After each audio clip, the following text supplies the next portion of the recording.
America's Stonehenge is a prehistoric site in Salem, New Hampshire. The owner says the stone structures here date back 4,000 years. I got a call from his son, Kelsey. He's discovered a solar alignment, an example of archaeoastronomy that he wants me to see. Just like at Stonehenge, someone placed standing stones, large vertical rocks, in a circle. The placement is key. When viewed from the center of the site, each standing stone lines up with the sun on important days of the year.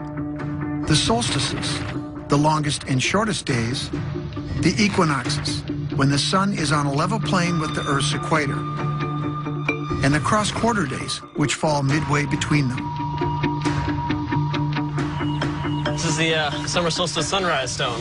So on summer solstice, the sun basically just rises right over there, right over the stone, just kind of comes at a diagonal, and then just kind of tracks across the sky. And then on sunset, it just comes right over to... Right over here? Summer solstice sunset stone there.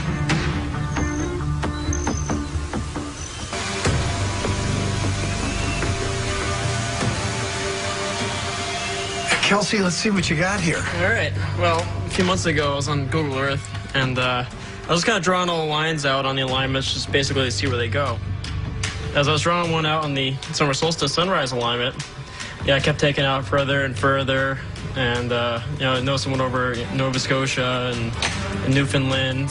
And kind of a northeast direction. Right, okay. Yeah. And then as I took it over, I noticed someone right over in England. And I thought that was kind of interesting, so I kept zooming in further and further. And I noticed went through Stonehenge. What? It's going all the way over towards Stonehenge. Not only does it go just through Stonehenge, it actually goes right through one of the triathlons at Stonehenge. Wait a minute. Through one of the triathlons at Stonehenge? Right. From America's Stonehenge? Stonehenge is the most well-known megalithic site of all time. It's a sacred site, but no one knows who built it or exactly what it was used for. But maybe whoever built it built this too. That's amazing, but I see this line continues off to the east. Where does that go? You're never going to believe where that goes.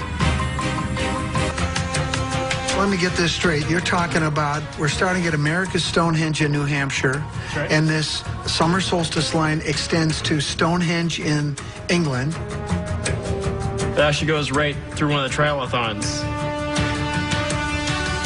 That's amazing, but I see this line continues off to the east. Where does that go? You're never going to believe where that goes.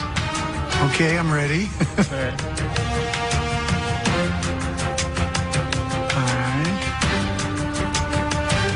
Starts going over towards the Mediterranean. Yeah. You're kidding me. Yep, it goes right through Bebeyrout. Are you sure that's right? I double-checked it. Bebeyrout, Lebanon? Well, that's the ancient home of the Phoenicians. Okay, you realize what this means. Do you think there's a connection here between the Phoenicians and America's Stonehenge? I think it's definitely possible. Well, I tell you what, if you've got a connection here, this rewrites a huge chapter of American history. This isn't kidding around. The Phoenicians were based along the coastline of the Mediterranean in modern-day Lebanon. They were an ancient seafaring culture that emerged around 1200 BC. They were known for trading with distant lands. Maybe they even made it to America. They're also responsible for inventing the alphabet we use today.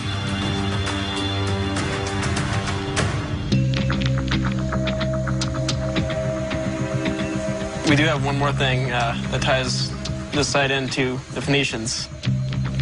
It turns out Kelsey's dad has a stone from the site. It has a carving on it, maybe some kind of ancient message.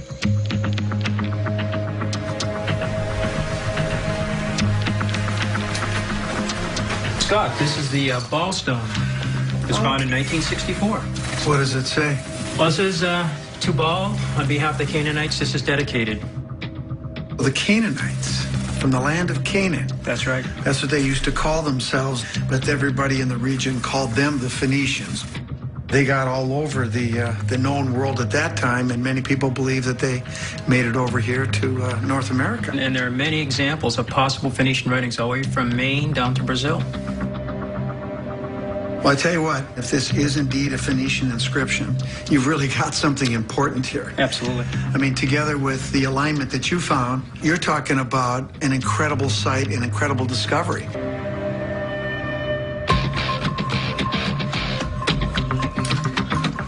Before I make any conclusions, I need to make sure this inscription is old and that the lines are man-made, not natural. By using a 3D microscope, I can see how deep the grooves go and if the inscription has been weathering for a long time. What I want to do is I want to focus on this groove right here, which I numbered as number 3. Groove number 3, and that corresponds to this groove right here.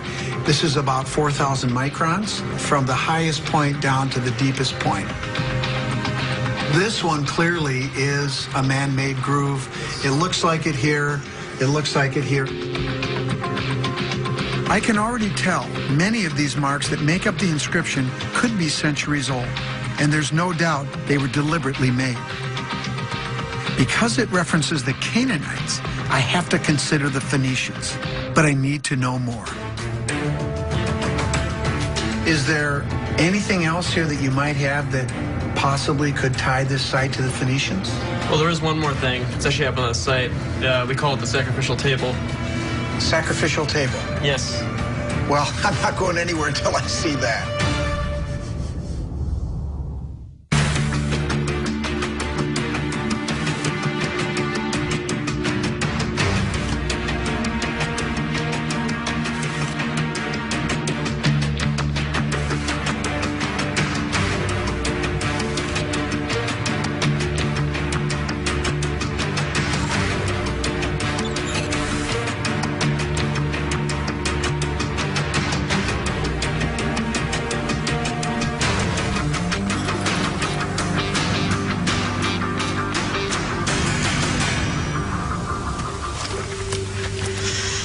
And this is the sacrificial table.